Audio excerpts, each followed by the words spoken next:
Hey guys, back at it with another video. We're here with the Fandom Pulse article by John F. Trent, basically talking about how they're hiring another writer, multiple writers for this new Ray movie that's coming out. And we've heard multiple times that the writers keep changing, and I can't imagine this is a good thing if writers keep changing.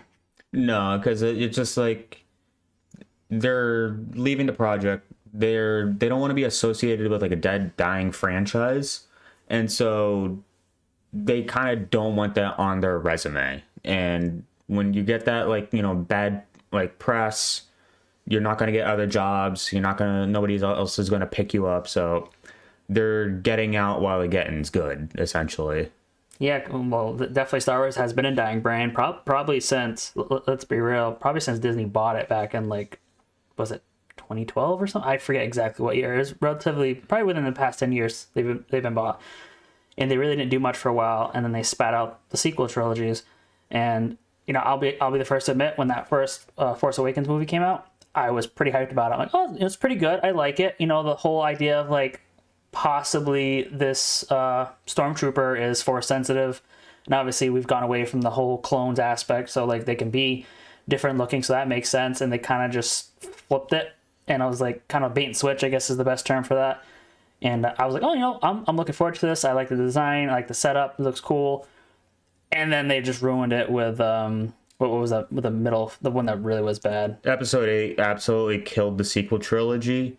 And I was so willing to give the benefit of the doubt to episode 7, because there were some questionable things that I was not a huge fan of. Killing of Han Solo, the complete reversion of Han's character. He went from some like deadbeat nobody in episode 4 to, actually somebody in episode 6, to just have that completely reversed. And I was like, look, I was willing to give the benefit of the doubt. Right, and then episode 8 happened. There was a whole bunch of nonsense in episode 8. It completely killed Finn's character, and it completely introduced like this weird sort of interaction between Rey and Kylo. And episode 8 was just like the killer of the whole sequel like franchise. And the stories, Rogue One and Solo were actually good. Yeah, I will say those were actually good movies. I was not expecting Rogue One to be good. Right, I was not expecting an actual war movie. Yeah, where they just like outright just kill everybody off. I was not ready for that. And let me just say, the fan service at the end of Rogue One, chef's kiss. well, literally, like, I gotta admit, episode 8, like, I think that movie was completely pointless. If you took that out, if you took that out, it was just nothing. Like it wouldn't have changed anything from 7 to 9. And I think that was just, like, they just need to put something out because it didn't set up anything. It didn't progress the story anymore. And then on the note of, like, Rogue One, I wasn't a huge fan of Rogue One, but that, like I said, like you said, the fan service of Rogue One at the ending was, like, that's kind of the Darth Vader, like, we want to see. And that was phenomenal. Was it Solo, the Star Wars story? I was okay with it. There was a couple of things I wasn't a huge fan of, but like it was decent. It wasn't like my cup of tea, but I can see why people enjoy it a little bit more than obviously the sequel trilogy. And then we fast forward to now where we're getting, the accolade, and I can't believe I'm saying this, but how do you ruin lesbian space witches? We're in a time where like, oh, this sounds awesome, and then it's like, I've seen better stories, plots in a porno versus what these movies are putting out now. Or in this case, this TV series, and it was probably like the worst performing Star Wars TV series to date. Yeah, I mean, like the whole animated series, Star Clone Wars Wars and Rebels. Yep. Those were like amazing. Like you could just keep the same formula and just, put it into live action, and that's all you really have to do. You just have to have like, a character on a journey. It doesn't matter if it's light or dark side. Just have a character on a journey where they have like a clear mission, and then just have them accomplish that mission. Yeah. That's all you have to do. You don't have to put in any of this like political agendas, any of this like pushing of feminism. Like, you don't have to do that. You could just have a good story to have a good story. And you know what drives me the most nuts is Order 66. I'm like, apparently they weren't very good because I keep finding people that just survived out of the blue. Like the writing isn't very good, and it clearly shows that we keep getting new writers for this Rey movie that's supposed to come out. And like you said in the beginning, it's a dying brand. It's the phase of apathy. People don't care. I will admit, in the beginning when George Lucas sold to Disney, I'm like, you know what? Having more finances, more creativity. At the time, Disney was like up there with some great filmmakers, and I'm like, this is a great thing. And then, like we said in the beginning, episode 7, pretty good. Okay, a little rocky, but I see where we're going. But as soon as I saw Luke Skywalker drinking titty milk at some land manatee, I'm like, what is going on here? And Rian Johnson, or how he's more commonly known as Ruin Johnson, directed episode 8. It's just like, what changed, what happened? Because this isn't the same director and the same story writers that we knew from previous films.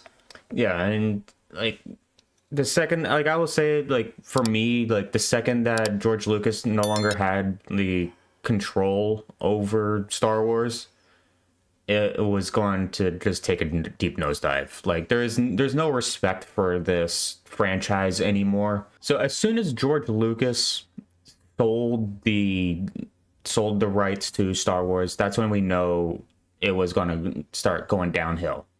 Right? They appointed Kathleen Kennedy, some coffee getter nobody, whose husband was the one who did all the creative things with the movies. And they appointed her, who has no real vision. I don't think she has a real vision for Star Wars.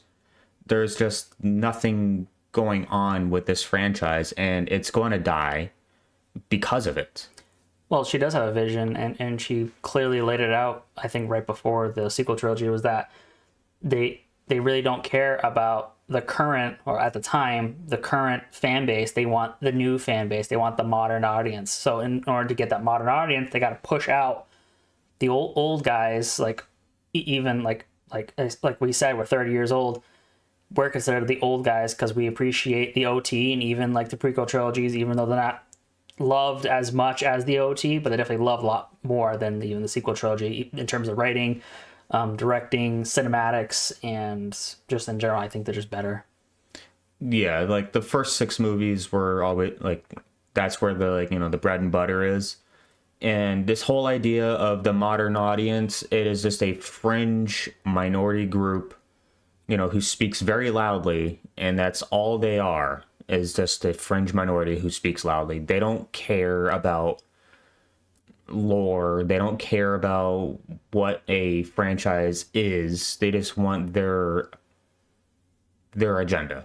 Well, you bring a good point. All these writers, that it's not just the writers, it's the producers, Disney. They don't want people who are passionate about Star Wars, people who know the lore, who understand how things work. Because let's be real, they don't want to pay the original creators, people who create these stories and these ideas. They want all these fresh new ideas, and they're not constrained by what we'll call them rules and of the lore. And I think that's why we're seeing a big uptick in ever-changing writers, is because they're trying to do one thing, Disney says another, and they're not. And the reason why projects are failing is because you don't have anyone passionate behind Star Wars. Even though what's his nuts, Filoni, Dave Filoni, whatever his name is, it's hard to explain because he has really good ideas, but then he's also like the creative. I think he's a creative lead or something like that of Star Wars, and I feel like it's just worse. I mean, he does have good projects. He does put out good content. He does have a good track record when it comes to making Star Wars. The issue is, I think he's getting sort of held down by the top-down control. I think that's what's going on. It's just the people at the top who want to push a certain agenda. They want certain inserts, and it limits him to be like as creative as he truly wants. I think he has a good grasp of what Star Wars should be. I kind of agree. I kind of don't with Filoni. I feel like he's very. I can't. I feel like he's too. It's what he wants to see, not what the audience wants to see, because he does have a lot more control than a lot of us think in terms of like the direction of Star Wars. Because Kathleen Kennedy, yeah, she controls Lucasfilm, and especially with Indiana Jones, and like Willow was a big flop. But when it comes to Star Wars, I feel like Dave Filoni's vision is, his baby was Ahsoka, so that's why she got her own show. And let's be real, that show was a snooze fest the entire time. He definitely has good ideas, but the way he's executing them isn't good enough. And I think he's like as good as we're gonna get with the current way that Star Wars is going. Well, literally, they have to just full on Twitter, just get rid of like 80% of the people and restart. Because you need passionate leaders, passionate writers, and I think we'll start getting better Star Wars at that point. But I feel like Disney or Lucasfilm needs to take a 5-year hiatus. Don't produce anything Star Wars. Just write off on the original trilogy and the prequel trilogy. Put out toys, comics, books about it, and just stay that course for a little bit, and then we'll revisit it 5 years, 6 years from now.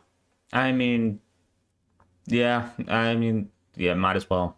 Just do what you can, try and salvage what you can. I think they have like bones that they can build on, but with what they're currently producing, it's not good. It's not good enough. It's not true Star Wars in a way. And it's a shame that they completely ignored all like the actual side stories of like what Luke did and what these other characters have done. Lucas had not him, but like people who were creating these stories at the time before he sold to Disney. This was considered like the extended universe. Then they changed it. Now it's just Legends. They're still using these shows and stories to make these movies and TV shows, and it just baffles me that like they say it's Legends, so it's not canon, but they're still using it to make it canon. Like, I don't know. I just feel like the whole direction of Star Wars is the apathy is setting in. People don't care, and the fact that they keep swapping out writers it's death knell. It's a shame. Hey, you made it to the end. You want to see more? Hit the subscribe button and leave a like on the video. Comment down below. We want to hear what you have to say, and we'll catch you on the next one.